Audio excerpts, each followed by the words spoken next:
श्री शिवाय नमस्तु भयम। दोस्तों, जैसा कि आप सभी लोग जानते हैं कि 30 जनवरी 2026 यानी शुक्रवार को पड़ रही है माघ महीने की शुक्ल पक्ष प्रदोष व्रत। और दोस्तों, ये वो तिथि है जो माघ मास में पड़ने वाली सबसे बड़ी तिथि है, क्योंकि ये शुक्रवार के दिन पड़ रही है और इसका बहुत ही बड़ा और विशेष महत्व होता है। पूज्य गुरु जी ने कहा है कि अगर कभी भी मौका लग जाए और माघ महीने की शुक्ल पक्ष प्रदोष व्रत शुक्रवार को पड़ जाए तो आप लोगों को 11 चावल के दाने का उपाय तो अवश्य ही करना चाहिए। इन दोनों का संयोग बहुत ही कम आता है। इसी के साथ में गुरु जी ने अपने शिव पुराण कथा में बताया है कि इस दिन आपको 11 चावल दाने का उपाय तो आपको अवश्य ही करना चाहिए, क्योंकि ऐसा दिन पूरे साल में सिर्फ एक ही बार आता है।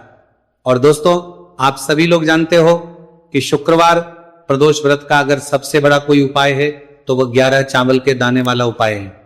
तो दोस्तों, इस शुक्रवार प्रदोष व्रत के दिन आप लोगों को इस 11 चावल दाने वाले उपाय को जरूर करना है। बहुत सारे लोग होंगे जिन लोगों ने इस उपाय को ना किया हो, मतलब पूरा साल निकल गया, उन्होंने किसी भी दिन इस 11 चावल के दाने वाले उपाय को ना किया हो। पर दोस्तों, आपके पास एक आखिरी मौका बचा हुआ है, जो कि 30 जनवरी शुक्रवार प्रदोष व्रत के दिन है। तो इस दिन आप लोगों को इस वाले उपाय को जरूर कर लेना है।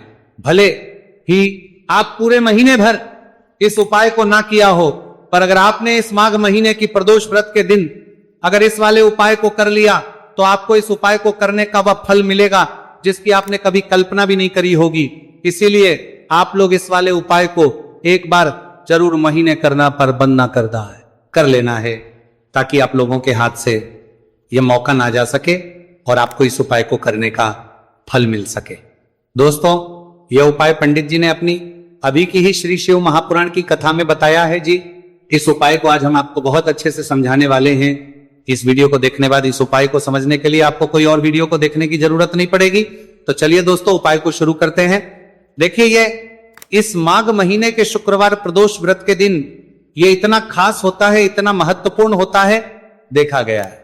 कभी कभी बड़े बड़े पूजा पाठ अनुष्ठान से जो मनोकामना पूर्ण नहीं होते, वो माघ महीने के शुक्रवार प्रदोष व्रत के दिन एक छोटे से उपाय करने से ही आपकी मनोकामना पूर्ण हो जाती है।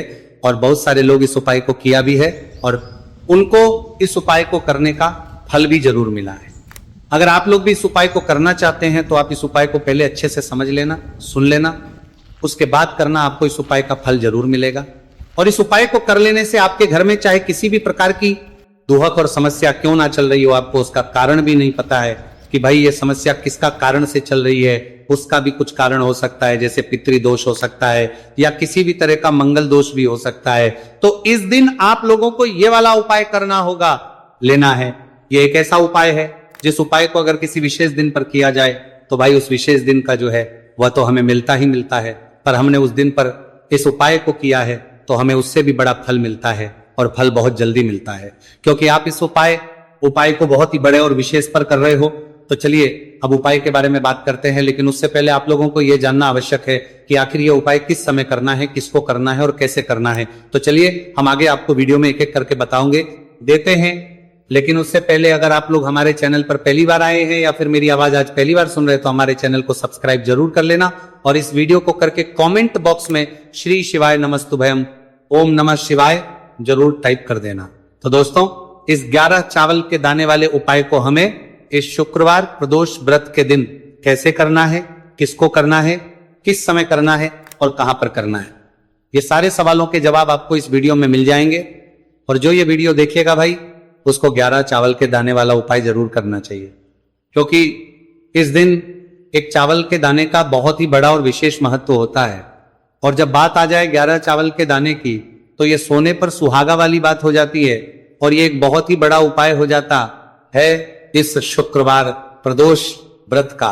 तो अब दोस्तों, इस 11 चावल के दाने वाले उपाय को आखिर करना किसको है, सबसे पहले हम लोग वो बात जान लेते हैं। तो देखो, घर की जो बड़ी माताएं बहनें होती हैं, उन माताओं बहनों में से कोई भी एक बड़ी माता बहन इस वाले उपाय कर सकती है। और दोस्तों, अगर आप चाहे तो अपने घर में से सभी सदस्यों को भी इस उपाय को करवा सकते हैं। अगर किसी व्यक्ति की खुद की कोई मनोकामना है, खुद की कोई दुख और परेशानी है जो कि वो अपने लिए ही करना चाहता है, इस वाले उपाय को तो वह खुद अपने लिए भी कर सकता है। बाकी अगर कोई घर में से ऐसा है जो कि अपने पूरे घर परिवार की सुख और शांति के लिए यह वाला उपाय करना चाहता है तो भाई वह भी कर सकता है, उसमें भी कोई दिक्कत वाली नहीं है। कहने का मतलब यह है कि इस उपाय को हर एक सदस्य भी कर सकता है और पूरे घर परिवार के सदस्य के लिए घर की बड़ी माताओं बहनों में से कोई एक माता बहन भी कर सकती है। माताएं बहनें अगर घर में उपस्थित ना हो या वो ये वाला उपाय ना कर पा रही हो तो फिर घर का कोई बड़ा सदस्य भी इस 11 चावल के दाने वाले उपाय को कर सकता है, चाहे फिर वो पुरुष ही क्यों ना हो, उसमें कोई भी दिक्कत वाली बात नहीं है।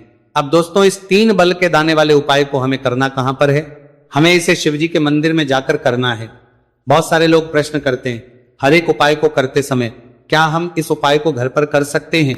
तो इस वाले उपाय को आप घर पर नहीं कर सकते हो। इस वाले उपाय को करने के लिए आपको शिवजी के मंदिर ही जाना पड़ेगा। उसके बाद में दोस्तों जो अगला प्रश्न निकल कर आता है वही आता है इस उपाय को लेकर कि आखिर इस उपाय को हमें किस समय करना है, सुबह के समय करना है कि शाम के समय करना है? तो देखो इस वाले उपाय को आप लोग सुबह के समय भी कर सकते हो और शाम के समय प्रदोष काल में भी कर सकते हो। अब अगर आप पूछो कि भाई सबसे उत्तम समय कौन सा रहेगा इस 31 चावल के दाने वाले उपाय को करने का, तो हम आपसे बस यही कहेंगे कि इस उपाय को आप सुबह के समय करेंगे तो ज्यादा बेहतर होगा। बाकी अगर प्रदोष काल शाम के समय भी करेंगे तो भी अच्छा होगा, उसमें कोई भी दिक्कत वाली बात नहीं है। तो अब दोस्तों अगली सबसे बड़ी और महत्वपूर्ण बात आती है, वह ये आती है कि सुबह अगर हम उपाय को करेंगे तो हमें कितने बजे से लेकर कितने बजे तक के बीच में करना है, और शाम के समय प्रदोष काल में करेंगे तो हमें कितने बजे से लेकर कितने बजे के बीच में करना है। तो देखो सुबह जितनी जल्दी हो सके आप उपाय को करने की कोशिश करना। बाकी अगर किसी कारणवश लेट भी हो जाती, देर भी हो जाए तो 10 या 11 बजे तक भी आप उपाय कर लेना, पर 12 बजे से ज्यादा देरी ना हो, ठीक है? इस बात का ध्यान रखना। उसके बाद में दोस्तों अगर शाम के समय प्रदोष काल की बात करें, प्रदोष काल का जो समय है होता है वो शाम के 6 बजे से शुरू हो जाता है। मतलब शाम के 6 बजे से लेकर 7 बजे के बीच का जो समय होता है ये समय प्रदोष काल का समय होता है। पर अभी जो मौसम चल रहा है इस मौसम में जो है शाम बहुत देरी से होती है, तो आप इस उपाय को 7 या 8 बजे के बीच में भी कर सकते हो। मतलब शाम के 6 बजे से 8 बजे के बीच में आप कभी भी इस वाले उपाय को कर सकते हो, उसमें कोई भी दिक्कत वाली बात नहीं है। अब दोस्तों यहां पर इस उपाय को लेकर एक और सबसे बड़ी बात यह निकल कर आती है कि इस 11 चावल के दानों को हमें लेना कहां से होता है, और हमें इस उपाय को करने के साथ में क्या और कुछ भी सामग्री ऐसी होती है जो शिव जी के मंदिर लेकर जानी पड़ रहती है। तो देखो यहां पर हम आपको बता दें, सबसे पहले आप लोग ये जान लो कि ये जो 3 चावल के दाने वाला उपाय है, सिर्फ और सिर्फ आप उपाय की सामग्री लेकर कभी भी शिव जी के मंदिर मत जाना, क्योंकि हमें भगवान के सामने ये नहीं दर्शा है कि अगर हम भगवान शिव जी के मंदिर आए हैं तो अपने फायदे के लिए आए। तो इसीलिए जो भी पूजन सामग्री है उपाय सामग्री है 11 चावल के दाने, इसके साथ में आपको पूजन सामग्री भी जरूर लेकर जाना है। देखो अगर सुबह के समय उपाय कर रहे हो तो सीधी सी बात है 1 लोटा जल तो आप लेकर जाओगे ही जाओगे। वही 1 लोटा जल अगर मिट्टी का जल हो तो बहुत अच्छा रहेगा। मिट्टी का जल कैसे बनाता है इसके लिए हमने पहले से बहुत सारी वीडियोस बना दी है आपके पास। इस दिन एक आखिरी मौका रहेगा, मिट्टी का जल शिवजी पर चढ़ने का और उपाय को करने का बहुत बड़ा आपको इस दिन फल मिलेगा। तो इसीलिए इस दिन हो सके तो भाई मिट्टी का जल चढ़ाना, तो अपने साथ में कम से कम 1 लोटा जल तो आपको लेकर जाना ही जाना है। अगर मिट्टी का जल नहीं है तो घर का जल भी आप इस्तेमाल कर सकते हो। इसके अलावा जो भी पूजन सामग्री है, देखो 11 के दाने ये अलग आपके रहेंगे और जो आपकी पूजन सामग्री रहेगी वो अलग रहेगी। पूजन सामग्री में आप जो भी चीज लेकर जाना चाहे वो लेकर जा सकते हैं। एक बेलपत्र भी लेकर जा सकते हैं, उसमें कोई भी दिक्कत वाली बात नहीं है। वहीं अगर हम बात करें शाम के समय की, तो शाम के समय शिवजी पर जल नहीं चढ़ता है। इसीलिए शाम के समय आप लोग एक दीपक तैयार कर लें जो कि गोल तीखा आटे का शुद्ध देसी गाय का घी का होगा, है ना? इस बात का आप लोगों को ध्यान करना है। और इस दीपक को आपको घर से जलाकर नहीं लेकर जाना है, भगवान शिवजी के मंदिर में जाकर ही जलाना है। इस बात का भी आप लोगों को ध्यान रखना है। अब दोस्तों यहां पर हमें इस बात को समझना है कि ये 11 चावल के दाने हमें लेना कहां से है। क्या हमें दुकान से लेकर आना है, या हमें अपने घर से लेना है, या कहां से लेकर आना है? और कौन से चावल लेना है, क्योंकि चावल भी बहुत प्रकार के होते हैं। तो देखो, इन सभी सवालों के जवाब आप लोग एक बात में सुन लो कि भाई जो उपाय है, इस उपाय में आपको ये नहीं देखना है कि भाई कौन से चावल है, कौन से चावल नहीं है। बस जो भी चावल ले रहे हो वो चावल का दाना सबूत होना चाहिए, मतलब साबुत होना चाहिए, टूटा हुआ नहीं होना चाहिए, कटा पीटा नहीं होना चाहिए। यह बात आपको ध्यान रखना है। बाकी आपका चावल बासमती हो या सादा चावल हो या कोई सा भी चावल हो, उसमें कोई भी दिक्कत वाली बात नहीं है। तो सीधी सी बात है कि आपके घर के रसोई घर में जहां पर आप बनाते हो, वहां पर जो भी चावल आपके उपस्थित हो, उन चावलों में से अपनी एक कटोरी भर लेना या एक मुट्ठी चावल अलग से निकाल कर रख लेना, क्योंकि हम 11 चावल ही यहां पर इस उपाय में लेने वाले हैं। तो हमें ये चावल के दाने गिनकर निकालने पड़ेंगे, इस बात का आप लोगों को ध्यान रखना है। तो अपने उस चावल की कटोरी में से या चावल में से 11 ऐसे चावल के दाने आप लोग निकाल लो जो कि टूटे हुए ना हो, कट्टे पीटे ना हो, कोई दाग ना लगा हुआ हो, है ना। अच्छे साबुत चावल के दाने 31 दाने आप लोग निकाल कर रख लो और इन्हें किसी भी एक कागज की पड़िया में या किसी एक छोटी सी कटोरी में आप लोग रख लो, ताकि ये सुरक्षित रहे, आपके एक भी चावल का दाना इधर उधर ना हो और आपका उपाय भी पूरा अच्छे से हो जाए। तो भाई जैसे ही आपका उपाय की जो सामग्री है 11 चावल के दाने ये तैयार हो जाते हैं, उसके बाद में आपको जो भी अपनी पूजन सामग्री है सुबह समय कर रहे हो तो 1 लोटा जल और 1 बेलपत्र या पूजन सामग्री जो लेकर जाना चाहो उसकी भी तैयारी कर लेना। और शाम के समय जा रहे हो तो भाई अपना जो दीपक है उसे तैयार कर लेना, ठीक है। और उपाय को करते समय शुद्धता का विशेष रूप से ध्यान रखना, ठीक है। सुबह सुबह स्नान करने के बाद ही उपाय को करने की आप लोग तैयारी करना। उसके बाद अगर शाम के समय की बात करें तो शाम के समय आपको स्नान करने की जरूरत नहीं है, पर शुद्धता ध्यान रखना है। आपको स्नान तो नहीं करेंगे, आप हाथ मुंह धोकर भी इस वाले उपाय को शाम के समय प्रदोष काल में कर सकते हैं, इसमें कोई दिक्कत वाली बात नहीं है। तो आप अपने उपाय की पूरी सामग्री तैयार करके आपके पास ही में जो आपका शिव मंदिर हो वहां पर पहुंच जाइए। सबसे पहले शिव मंदिर में जाकर आप लोगों को उपाय नहीं करना है, पहले भगवान के दर्शन करना है, भगवान से आशीर्वाद प्राप्त करना है, फिर शिव जी की शिवलिंग के पास में आना है। शिवलिंग के पास में आने के बाद जो पूजन सामग्री लेकर आए हुए हैं, जैसे कि सुबह गए हुए होंगे तो 1 लोटा जल और जो भी पूजन सामग्री लेकर आए हैं आप उनसे भगवान शिव जी की पूजन कीजिए। सबसे पहले तो 1 लोटा जल ही चढ़ेगा, फिर आपको एक बेलपत्र श्री शिवाय नमस्तु भयम का जाप करते हुए शिवलिंग पर चढ़ा देना है। उसके बाद में आपकी पूजन सामग्री चढ़ेगी। उसके बाद में अगर दोस्तों शाम के समय अगर आप इस उपाय को कर रहे हो तो अपने साथ कम से कम एक जो दीपक है गोल बाती का जो आप अपने साथ में लेकर गए हो, उस दीपक को मंदिर में जाकर अपनी माचिस से जलाना है और उस दीपक को शिवलिंग के पास में रखना है, ठीक है। इस दीपक को रखने के बाद ही आप लोगों को अपना यह वाला उपाय शुरू करना है और दीपक को ज्यादा पास में मत रखना। वैसे भी गर्मी पड़ रही है, भगवान शिव जी को आंच नहीं लगनी चाहिए, है ना।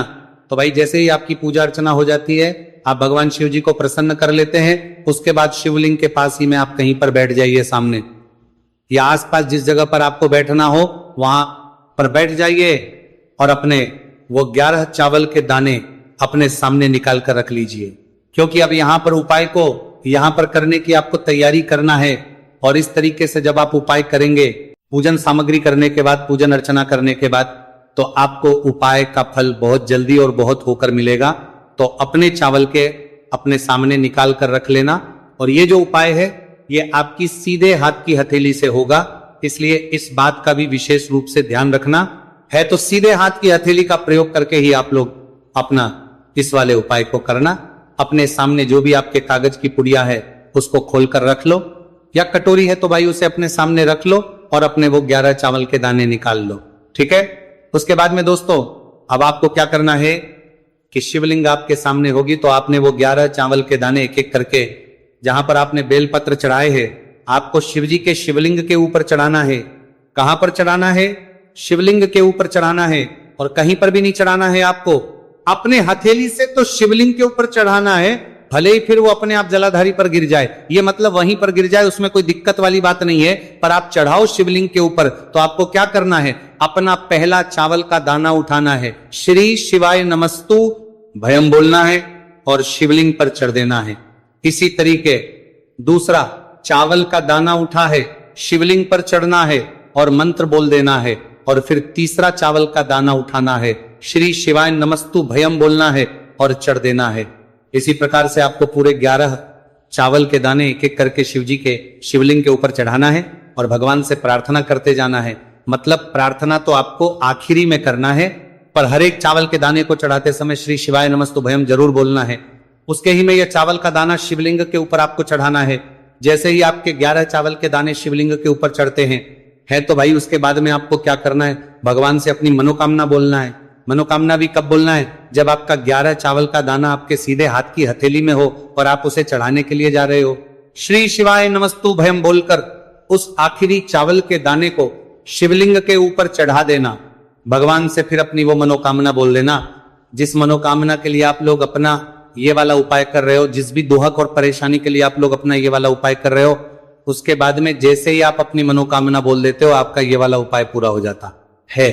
पर दोस्तों उपाय को करने के बाद आप लोगों को 2 मिनट भगवान शिव जी के मंत्र का जाप जरूर करना है और मंत्र का जाप करने के बाद भगवान से एक और बार करना है अपनी मनोकामना के लिए या अपनी जो भी दुख और परेशानी है उसके लिए। इसके बाद में आप लोग भगवान को देखकर भगवान से प्रार्थना करके उनसे आशीर्वाद लेकर वहां से उठ सकते हैं और अपने घर पर जा सकते हैं। बस दोस्तों यहां पर यह वाला उपाय पूरा हो जाता है। इस तरीके से जो भी व्यक्ति छोटी छोटी चीज का ध्यान रखते हुए इस 11 चावल के दाने वाले उपाय को करेगा, निश्चित सी बात है उसे उसकी मनोकामना पूरी होगी और जो भी दुख और परेशानी है वह भी बहुत ही जल्दी दूर होंगे। तो दोस्तों ये थे पूज्य गुरु जी द्वारा बताए गए कुछ बहुत ही खास उपाय। अगर आपको जानकारी अच्छी लगी हो तो वीडियो लाइक करिएगा। मिलते हैं फिर एक नए वीडियो के साथ। श्री शिवाय नमस्तुभयम।